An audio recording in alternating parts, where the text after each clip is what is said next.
First of all, I would like to thank the McConnell Foundations and the Unsung Hero Planning Committees for having me here today. Before I share my father's stories, I would like to share a brief, short history of the Mien migrations. We, the Mien people, once have our own land. Our people were living in southern China, living in southern China for many, many thousands of years, until the Chinese came and they found us. The Yumian people believe that we are the descendant of a king named King Pan of Bien Hung. The first mention of the Yumian come through a biblical stories of King Pan's, a five-color dog man. The tale of Bien Hung was written in around 200 CE. That's the first the Chinese historian has mentioned about King Pan. And so for many thousands of years, we have lived in southern China, and then they came and found us, and the Chinese want us to become them. They want us to assimilate, to assimilate their cultures. They want us to be them. But we say, no, we are our own people. So the Mien people and the Chinese government have been fighting for many, many, many hundreds of years. And thousands of Mien have died. And so I'm going to move forward 1,000 years. The year 1260 CE is the year the Mien and the Chinese have a agreement. They signed a peace treaty. That peace treaty says that the Mien people, the Chinese says, either face genocide or become us, or you can become your own people and go live up in the mountain. So our people have decided to go live up in the mountain. The Chinese emperor gave us a passport. In Mien, we call it Jiexianpong, a passport to roam up the mountain freely without paying tax to the Chinese.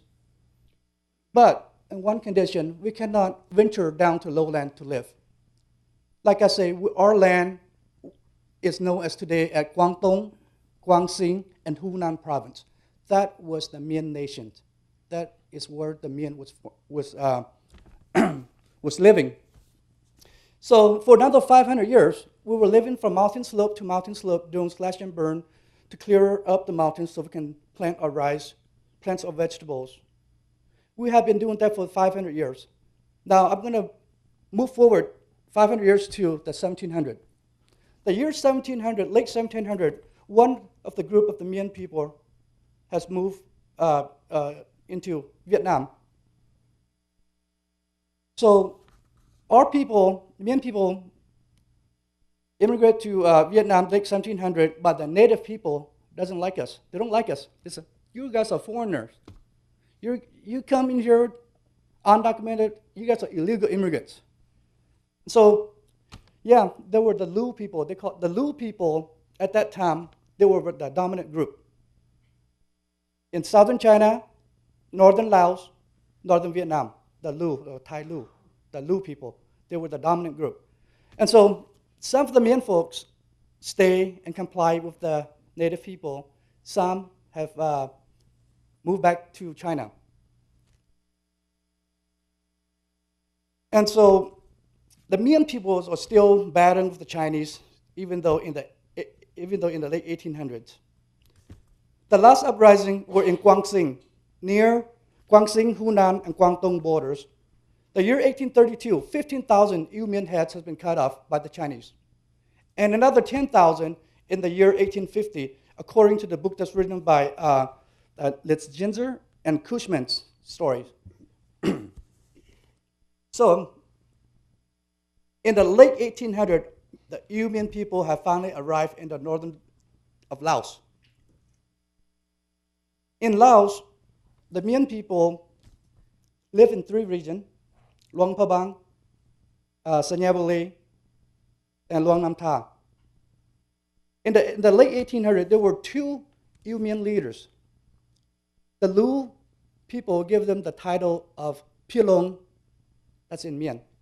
That's equivalent to the title of prince. So the two Yumian leaders were struggling. They want power. One of them want to control all the Mien people. So one of the Mien Pilong has moved to Thailand. He brought his people and moved across the Mekong River to Thailand in the late 1800s. And now we have only one supreme Mien leader in Laos. His name is Pilong Wonchoi Lin. He's the grandfather of Yao San of Oakland. I don't know if you guys know him or not. And so Mien people has been living in northern Laos in the late 1800s until the 1975. That's when the end of the Civil War. Now I'm going to share with you the story of my father's story. My father was born in Morphe village of northern Laos in 1950. Total, he has 4 sisters and 3 brothers, and he was the eldest son.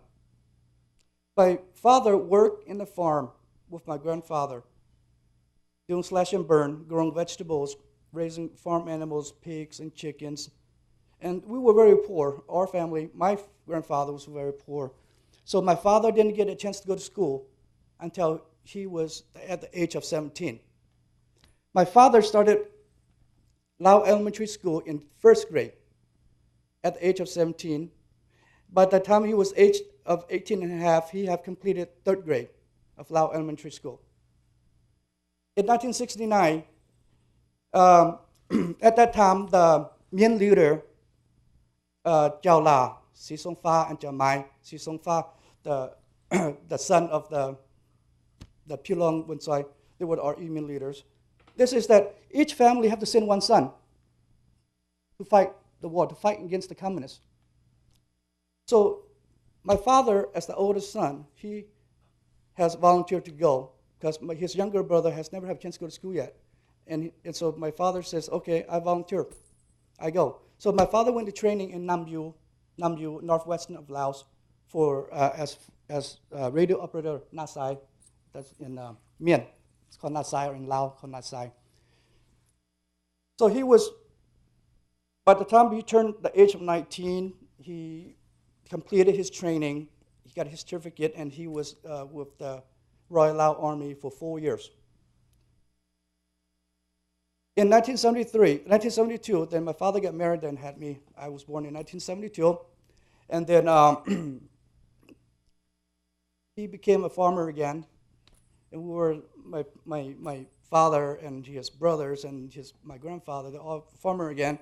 But by the year 1973, the Nam Yu area, Nam King area, that's when the communists were getting very close, very, very close. So the whole village have decided to escape in 1973, in late January 1973, because that's the time of our lunar festival, New Year's, and that's when everybody didn't even have time to celebrate our New Year yet, and we all have to just move, and I was only 3 months old at that time.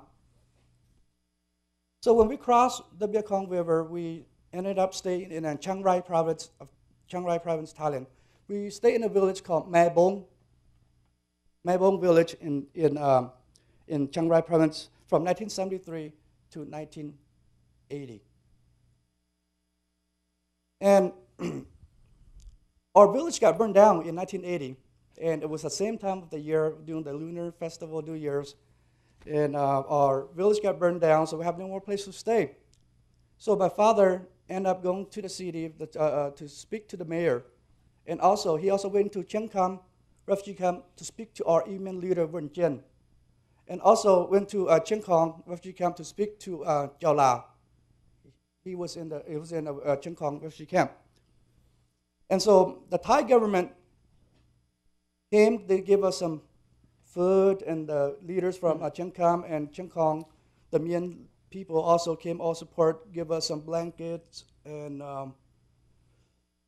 we have no place to live, but we got pots and pans. So my father had decided to come to the state, decided to go into the refugee camp. The only reason why we didn't go into refugee camp early in the 75 when it was built, it was because my grandfather didn't want to come. He says, I would rather die in my homeland than go to a foreign country where I cannot understand them, I don't speak their language. So that's why my father, our family, didn't go into the camp until 1980, until our village got burned down. So my father and us and my four siblings, we all went into the camp. My grandfather stayed behind. My family arrived in November 16, 1980 in Portland, Oregon. And my grandfather is still back there in Thailand. He didn't want to come. So 2 years later, in 1982, that's when my grandfather passed away. And my father fell in deep depression because he, in Mien costume, in Mien cultures, as the eldest son, it is your responsibility to take care of your younger siblings, also take care of your parents. And he felt that he didn't do that for his parents. So in Mien culture, when your mother or father die, the son have to hold the parents' head to show them respect. And he didn't get to do that for his father. So he got very depressed and he started drinking heavily. He thinks that the alcohol is going to help cure his pain. And he has been an alcoholic for a long time. And he passed away in 2008 in Redding, California. Thank you. That's my story.